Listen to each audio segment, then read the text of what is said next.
A brand new analysis in the Washington Post shows the White House is blocking 20 separate congressional investigations by filing lawsuits, stopping aides from testifying, refusing dozens of requests for documents.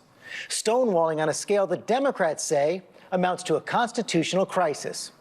The president is almost self-impeaching because he is every day demonstrating more obstruction of justice and disrespect for Congress's legitimate role. The president defiant, calling the congressional investigations pure politics that will put him back in the White House. They want to do investigations instead of investments.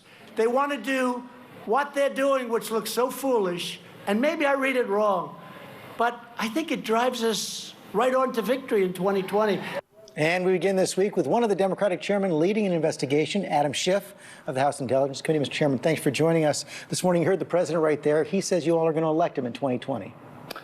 That's not going to happen, and I don't think this country could survive another 4 years of a president like this who gets up every day trying to find new and inventive ways to divide us.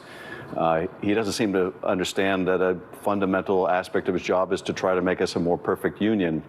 But that's not at all where he's coming from. And he's going to be defeated.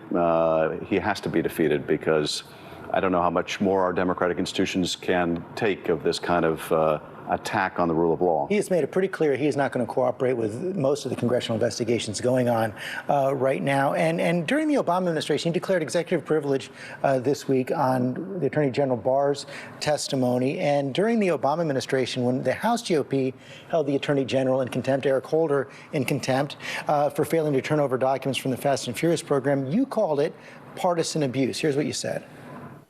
The Justice Department, after providing 8,000 documents and extensive testimony, is now being required to turn over privileged materials. And like all administrations before it, it has reluctantly used the executive privilege to respectfully refuse to provide materials it cannot provide. This Department of Justice is making exactly the same argument right now. They're saying they've turned over almost the entire Mueller report unredacted. The Attorney General, William Barr, has testified before the Senate Judiciary Committee. They're saying they're prevented by law from giving over this grand jury information. So what's the difference here? There are categorical differences. First, the Obama administration made dozens of witnesses available to the Congress, provided numerous thousands of documents, as you just heard, to the Republicans in Congress. And yes, it made specific claims of privilege, but here the Trump administration has decided to say a blanket no to any kind of oversight whatsoever, no witnesses, no documents, no nothing, claiming executive privilege over things that it knows there is no basis for. There's no executive privilege over the hundreds of thousands of documents regarding events that took place before Donald Trump was president. You can't have a privilege, an executive privilege, when you're not the executive.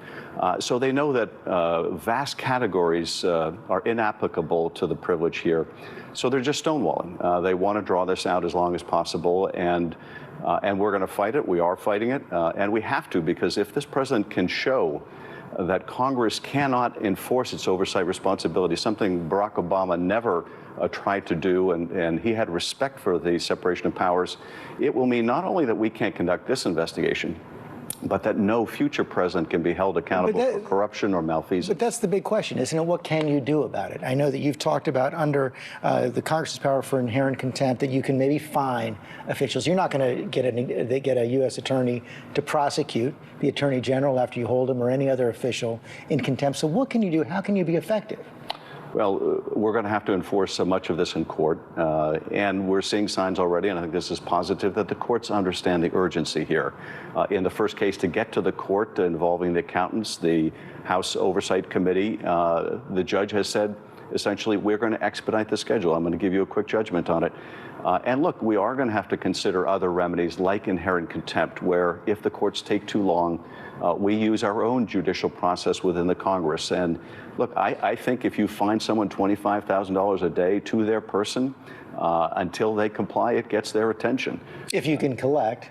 Well, if you can collect, but it affects, whether they're going to be facing ultimately hundreds of thousands of dollars of damages.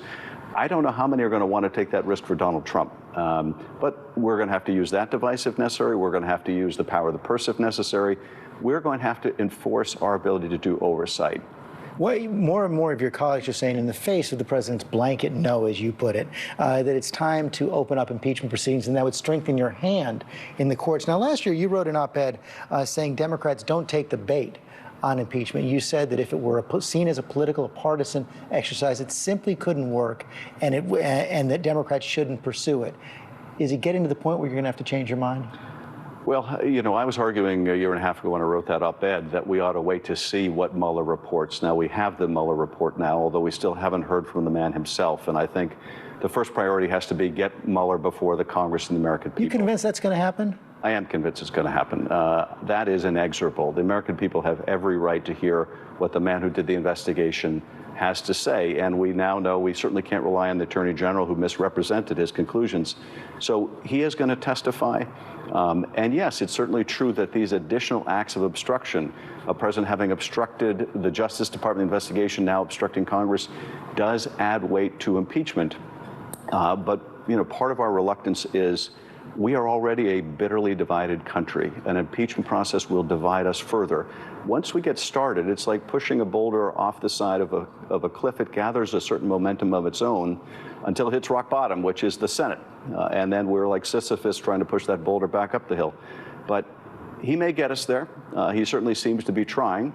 And maybe this is his perverse way of dividing us more. And as you heard in the clip earlier, he thinks that's to his political advantage, but it's certainly not to the country's advantage. We also saw an effort this week by Rudy Giuliani, the president's personal lawyer, to get the Ukrainians to investigate Joe Biden for his diplomacy in Ukraine while his son was serving on the board of the largest natural gas producer there. And the president told Politico on Friday it would be appropriate for him to discuss a probe of Biden with the attorney general. Is it appropriate? Of course it's not appropriate. And what is so shocking to me, I served for many years on a democracy commission in the Congress where we would partner with parliaments in emerging countries, emerging democracies, and we would always say, when you win an election, you don't seek to jail the losing side. And here the President of the United States is saying it's perfectly okay for him, and he has said this before, to go to the Attorney General and get them to open an investigation of his rivals. And sadly, this Attorney General has turned out to be so political and so partisan and so frankly, without integrity, he just might do it. And you know, that does add to the sense of crisis, that these democratic norms are being broken down every day. The fact that we're not even done with this investigation of the last foreign interference in our election, and Giuliani, apparently with the president's, at least initially, in knowledge and a blessing, was going to get the help of another foreign government in a presidential election. You know, it tells me that they not only think there's nothing wrong with this, if that's true, there's something wrong with them. How about the underlying issue, though? There's no public evidence that the vice president, former vice president, took any inappropriate action to help his son. But was it right for Hunter Biden to take a job like that in Ukraine while his father was engaged in diplomacy there? I don't know the circumstances in which he took the job, but I can say this vis-a-vis Joe Biden. There's no evidence, nor has there ever been any evidence, that he was doing anything but trying to get the Ukraine government to crack down on corruption. We're providing generous support to Ukraine. We're providing defensive weapons to Ukraine. We want Ukraine to be successful in its conflict with Russia. But part of that is having a government that the people of Ukraine are willing to fight for and protect. And they've had an endemic corruption problem. That's what Joe Biden was trying to address. So going after his son is just a method of going after someone the president believes is his most formidable opponent. So yes, let the president go after him. But don't seek the help of a foreign government in your election. And, you know, if this isn't criminal, and Bob Mueller said he could not prove all the elements of a crime, then maybe we need to change the elements of that crime, because we cannot make this the new norm, that if you can't win an election on your own, it's fine to seek help from a foreign power. Chairman Schiff, thanks for joining us this morning. Thanks, George. Let's get a Republican response now from Senator Rand Paul, the Foreign Relations Committee. Senator Paul, thanks for joining us this morning. Let me pick up where Chairman Schiff Good morning. Where Chairman Schiff just left off right there, that perhaps Congress should consider making it illegal to engage foreign governments, foreign assistance in campaigns. Do you agree? Well, I think the American people will be shocked and dismayed to know that Joe Biden's son was making $50,000 a month just a couple of months after he was dishonorably discharged from the military for drugs. $50,000 a month. I think most Americans will be dismayed that the president's son was doing this while Joe Biden was actually lobbying to have this company go free of prosecution. My understanding, this is reported in the New York Times, Joe Biden was asking the prosecutor to lay off of the company that Hunter Biden was working for $50,000 a month. The guy just got kicked out of the military. That's extraordinary. That's not what was reported. In fact, he was on an anti-corruption drive. That's exactly what was reported, yes, that he got $50,000 a month right after he was kicked out of the military. That's exactly true, and nobody disputes that. That's very separate from what you just said about what the vice president was saying right there. How about this idea that the president could ask, it's appropriate for him to ask the attorney general to investigate the former vice president? I think since the very beginning, this all has been politically motivated. Now both sides are doing it. I think it goes back even to the Clintons. This is why we shouldn't have special prosecutors. But one of the things that Adam Schiff and the other partisans don't understand is that if you're accused of a crime by a grand jury and they don't indict you, the prosecutor doesn't go all over town saying, we thought he did this, we thought he did this, this is all the evidence. That's why a grand jury is secret. See, the Mueller investigation said that the president did not commit any underlying crime. And so now they're all saying he obstructed justice about something that was not considered to be a crime. So this is really, I think, degenerated into partisan politics. And the best thing we could do at this point is say, let's get on with the country's business. Are there some underlying constitutional issues? Yes, the primary underlying constitutional issue here is whether or not the FISA court, which is supposed to spy on foreigners, which has a lower constitutional standard, can you use the FISA court to spy on a presidential campaign? Can you use the FISA court to seek information about Americans? That truly is a travesty and truly is unconstitutional, and that's the root of the problem we should be addressing. Well, as you know, there's no requirement that there being an underlying crime for obstruction of justice to exist. And you've got something like 800 former federal prosecutors who say they believe that the president would be prosecuted if indeed he weren't president right now. So you're not concerned about that at all? I think most Americans would disagree with that. I think most Americans would disagree with that. Most Americans would hate the idea that you're called in to talk to the FBI, and when you're called in, they say, oh,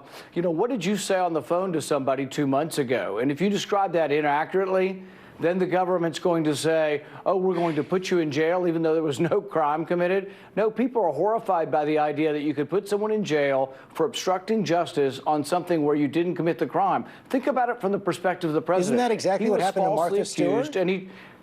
Well, yeah, and it was wrong. What they did to Martha Stewart was an abomination. So when you're accused falsely of a crime and you try to defend yourself, should you then be accused of another crime for trying to defend yourself against false accusations? I think it's absurd.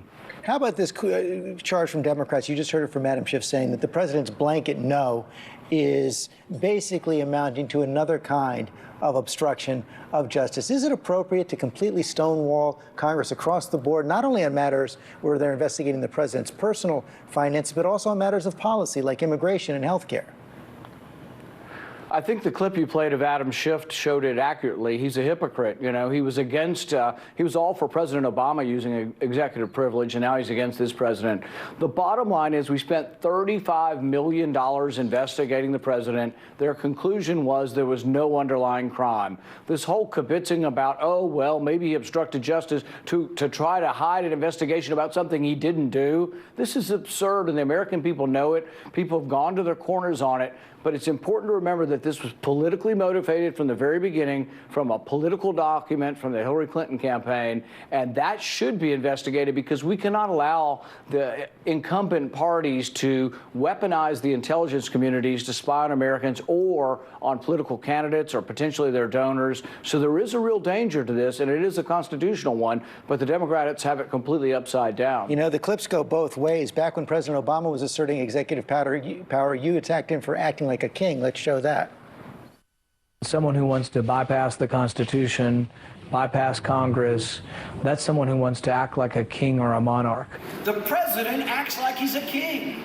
Not only is it an abuse of power, I think it's almost leads us to a constitutional crisis of sorts. The president can't just do what he wants. He's not a king. He has to really get approval from Congress. So why isn't that hypocritical? Right. Well, and for your viewers, you will need to also remind them that I opposed President when he unconstitutionally, Obama tried to make DACA or immigration law without Congress. I also opposed President Trump when he tried to spend money that wasn't appropriated. So I think I'm entirely consistent in saying no president should be king. That includes my president. So I took a lot of heat from people in my party by saying, well, you can't spend money that wasn't appropriated by Congress. But I did stand up with 12 other Republicans and say the same thing that I said for President Trump under President Obama. And I think that is consistent. With regard to executive privilege, I never said one word about President Obama on whether or not he should have to divulge all the material within the administration. I said that he couldn't create an immigration law without Congress first creating the law. I said the same to President Trump. You can't spend money without Congress first appropriating it. Before we go and ask you about the president's imposing of new tariffs on China on Friday, it looks like that trade war with China is escalating. Last year, you put out a tweet that said tariffs are taxes that punish American consumers and producers. If tariffs punish farmers, the answer is not welfare for farmers. The answer is remove the tariffs. You worried with this escalation from President Trump that he's going to end up putting in permanent tariffs that are going to hurt the American economy?